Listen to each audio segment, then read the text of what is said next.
Kannada cinema ನೋಡೋರಿಗೆಲ್ಲ ನಮಸ್ಕಾರ. MD Sundar ಅಂತ ಒಬ್ಬ ಕಥೆಗಾರನ ಹೆಸರು ಕೇಳಿದ್ದೀರಾ? ಕನ್ನಡ ಸಿನಿಮಾ ನೋಡೋರು ಕೆಲವರಾದ್ರೂ ಕೇಳಿರ್ತೀರ, ನನ್ನ ವಯಸ್ಸಿನವರು. ಎಂತೆಂತ ಪಿಕ್ಚರ್ ಕತೆ ಬರೆದವ್ರು ಗೊತ್ತೇನ್ರಿ? ಸೂರ್ಯಚಂದ್ರ ಇರೋರಿಗೆ ಇರೋಂತ ಕನ್ನಡದ ಏಕೈಕ ಸಿನಿಮಾ ಗಂಧದ ಗುಡಿ ಬರೆದಿದ್ದವ್ರೆ. ಆಲ್ ಟೈಮ್ ಹಿಟ್ ಶಂಕರ್ ಗುರು ಬರೆದಿದ್ದವ್ರೆ, ತಾಯಿಗೆ ತಕ್ಕ ಮಗ ಬರೆದಿದ್ದವ್ರೆ, ಚಕ್ರವ್ಯೂಹ ಬರೆದಿದ್ದವ್ರೆ, ಒಲವು ಗೆಲುವು ಬರೆದಿದ್ದವ್ರೆ, ತ್ರಿಮೂರ್ತಿ ಬರೆದಿದ್ದವ್ರೆ, ಸಿಂಗಾಪುರದ ರಾಜ ಕುಳ್ಳ ಅವರದ್ದೇ, ಆಟೋ ರಾಜ ಅವರದ್ದೇ, ಕಿಲಾಡಿ ಕಿಟ್ಟು ಅವರದ್ದೇ, ನಾರದ ವಿರಿಜಯ, ಸಹೋದರರ ಸವಾಲು, ಅವಳ ಹೆಜ್ಜೆ, ಕಳ್ಳ ಕುಳ್ಳ, ನೀನನ್ನ ಗೆಲ್ಲಲಾರೆ, ಪ್ರೀತಿ ಮಾಡು ತಮಾಷೆ ನೋಡು, ಕಾರ್ಮಿಕ ಕಳ್ಳನಲ್ಲ, ಮೂಗನ ಸೇಡು. ಎಷ್ಟು ಪಿಕ್ಚರ್ ಬೇಕ್ರಿ? ಕನ್ನಡದ ಖ್ಯಾತಿಯನ್ನ ಜಗದಗಲ ಮುಗಿಲಗಲ ದೇಶದಗಲ ಹಬ್ಬಿಸಿದಂತ ಕಥೆಗಳನ್ನ ಕೊಟ್ಟಂತ MD ಸುಂದರ್ ನಮ್ಗೆ ಯಾರಿಗೂ ಗೊತ್ತಿಲ್ಲ. ಬೆಂಗಳೂರಲ್ಲಿ ಹಸಿವಿನಿಂದ ಪ್ರಾಣ ಬಿಟ್ಟ ಪುಣ್ಯಾತ್ಮ. ನಮ್ ಜನ್ಮಕ್ಕೆ ಇಂಥ ಕಥೆಗಳು ಕೊಟ್ಟಂತ ಒಬ್ಬ ರೈಟರ್ನ ನಾವು ನೋಡ್ಕೊಂಡಿರೋ ಗತಿ ಇದು ರೀ. ಇಂಥ ಒಬ್ಬ ರೈಟರ್ಗೆ ನಾವು ಕೊಡ್ತಿರೋಂಥ ಬೆಲೆ ಇದು. ಕನ್ನಡ ಚಿತ್ರರಂಗ ಉದ್ಧಾರ ಆಗೋದ್ರೆ ಎಲ್ಲಾಗುತ್ತೆ? MD ಸುಂದರ್ ಅನಾಮಿಕವಾಗಿ ಬೆಂಗಳೂರಿನಲ್ಲಿ ತೀರ ಬಡತನದಲ್ಲಿ ತಮ್ಮ ಕೊನೆಯ ದಿನಗಳನ್ನ ಕಳೆದು ತೀರ್ಕೊಂಡ್ಬಿಟ್ರು ಅಂತ ಗೊತ್ತಾದಾಗ ಎಷ್ಟು ಸಂಕಟ ಆಗುತ್ತೆ ರೀ. ಆರ್ಡಿನರಿ ಸಿನಿಮಾ ಏನ್ರಿ? ಒಂದೊಂದು ಮುತ್ತುಗಳಲ್ವೇನ್ರಿ? ಕನ್ನಡದ ಮುತ್ತುಗಳಲ್ವೇನ್ರಿ? ಗಂಧದ ಗುಡಿ, ನೀನನ್ನ ಗೆಲ್ಲಲಾರೆ, ಶಂಕರ್ ಗುರು, ಏನ್ರಿ? ಇಂಥ ಕಥೆಗಾರರನ್ನ ನಾವು ಈ ತರ ನೋಡ್ಕೊಂಡು ಮತ್ತೆ ಕಥೆಗಳಿಲ್ಲ ಅಂದ್ರೆ ಕನ್ನಡ ಚಿತ್ರರಂಗ ಉದ್ಧಾರ ಆಗೋದು ಯಾವ ಕಡೆಯಿಂದ ಯಾಕದು?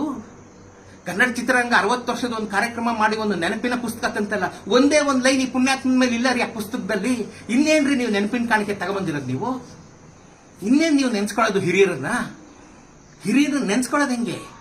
ಅವ್ರು ಕೊಟ್ಟಂತ ಕಥೆಗಳೆಲ್ಲ ಅಂತಂತ ಅದ್ಭುತವಾದಂತ ಸಿನಿಮಾ. ನೆನಪಿಗಾದ್ರೂ ಅವನಿಗೊಂದು ಒಳ್ಳೆ ಲೈಫ್ ಕೊಡ್ಲಿಲ್ವಲ್ಲ ನಾವೆಲ್ಲ ಸೇರಿ ಕನ್ನಡಿಗರು? ಮತ್ತೆ ಉದ್ಧಾರ ಆಗೋಂದ್ರೆ ಇಂಥ ಕಲಾವಿದರು ಎಷ್ಟು ಸಾವಿರ ಸಂಖ್ಯೆಯಲ್ಲಿ ಕನ್ನಡ ನಾಡಿನಲ್ಲಿ ನಿಟ್ಟುಸಿರು ಬಿಡ್ತಾ ಇದ್ದಾರೋ ಅವರ ನಿಟ್ಟುಸಿರಿನ ಶಾಪ ಈ ಕನ್ನಡ ಚಿತ್ರರಂಗಕ್ಕೆ ಬಿದ್ದಿದೆ ರೀ. ಅದಕ್ಕೆ ಈಗ ಡೋಲಾಯಮಾನ ಸ್ಥಿತಿಗೆ ಬಂದು ನಿಂತಿರೋದು. ಅದಕ್ಕೆ ಈಗ ಕನ್ನಡ ಚಿತ್ರರಂಗ ಇಂಥ ರೈಟರ್ಗಳು, ಕಲಾವಿದರು, ಎಷ್ಟೆಷ್ಟು ಜನ ತಂತ್ರಜ್ಞರು ಅದೇನೇನ್ ಕತೆ ಮಾಡ್ಕೊಂಡಿದ್ದಾರೋ, ಅನಾಮಿಕರಾಗಿ ಬಿದ್ದಿದ್ದಾರೋ, ಎಂತೆಂತ ಸಿನಿಮಾ ಕೊಟ್ಟವ್ರು ಎಲ್ಲೆಲ್ಲಿದ್ದಾರೋ ನೋಡ್ರಿ. ಗಂಧದ ಗುಡಿ ಕತೆ ಬರೆದವರು ಹಸುವಿನಿಂದ ಸತ್ತೋಗ್ಬಿಟ್ರು ಅಂದ್ರೆ ನಮ್ಮ ಹೊಟ್ಟೆಗೆ ಅನ್ನ ಹೆಂಗ್ರಿ ಸೇರುತ್ತೆ ಹೇಳ್ರಿ ನೀವು?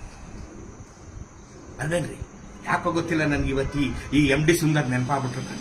ಒಂದೇ ಒಂದು ಫೋಟೋ ಇಲ್ಲ ರೀ. ಎಷ್ಟು ದಿನದಿಂದ ಒಂದು ಫೋಟೋ ಇಲ್ಲ ನಿಮಗೆ ತೋರ್ಸಕ್ ನಂದು MD ಸುಂದರ್. ಪಿಕ್ಚರ್ ಅಲ್ಲಿ ಹೆಸರು ಹೊಡಿಬೇಕಾದ್ರೆ MD ಸುಂದರ್ ಕತೆ ಅಂತ ಬರೆದಿದ್ಬಿಟ್ರೆ ಒಂದೇ ಒಂದು ಫೋಟೋ ಇವತ್ತು ನಾನು ಆ ಅಪ್ಪನ್ ನೋಡ್ಲಿಲ್ಲ ರೀ. ಎಂತ ಅನಾಮಿಕವಾಗಿ ತೀರ್ಕೊಂಬಿಟ್ಟ, ಎಂತ ಪ್ರತಿಭಾವಂತ. ಆಗಲ್ವೇನ್ರಿ? ಕನ್ನಡ ಚಿತ್ರಣ ಹಿಂಗ ಆಗೋಯ್ತು ಅಂತಂದ್ರೆ ನಾವು ನಡೆದು ಬಂದ ದಾರಿ ಹಿಂಗಿದೆ. ನಮಗೆ ಕೃತಜ್ಞತೆ ಅನ್ನೋದೇ ಇಲ್ಲ ಇಲ್ಲಿ. ಈಸ್ಕೊಂಡ್ಬಾ ಪಿಕ್ಚರ್ ಮಾಡ್ದೋ ಹೋಯ್ತಾರ ನೀನು. 6 ಕಾಸು 3 ಕಾಸು ಕೊಟ್ರೆ ಕೊಡದೇ ಇದ್ರಿಲ್ಲ. ಮತ್ ಬಾ ಉದ್ಧಾರ ಆಗು, ಬಾ ನ್ಯಾಷನಲ್ ಲೆವೆಲ್ ಅಲ್ಲಿ ಮಿಂಚಣ, ಬಾ. ಎಲ್ಲಿಂದ ಆಗುತ್ತೆ? ಮೊದಲು ನಮ್ಮನ್ನ ಚೆನ್ನಾಗಿ ನೋಡ್ಕೋಬೇಕು. ನಮ್ಮ ತಂತ್ರಜ್ಞಾನ, ಈ ಕತೆ ಬರೆಯೋರ್ನ, ಇವ್ರನ್ನೆಲ್ಲ ಚೆನ್ನಾಗಿ ನೋಡ್ಕೋಬೇಕಂದ್ರೆ ಆಮೇಲೆ ನಾವು ಉದ್ಧಾರ ಆಗೋದು. Sorry for the state of affairs. I am sorry ಕಣ್ರಿ.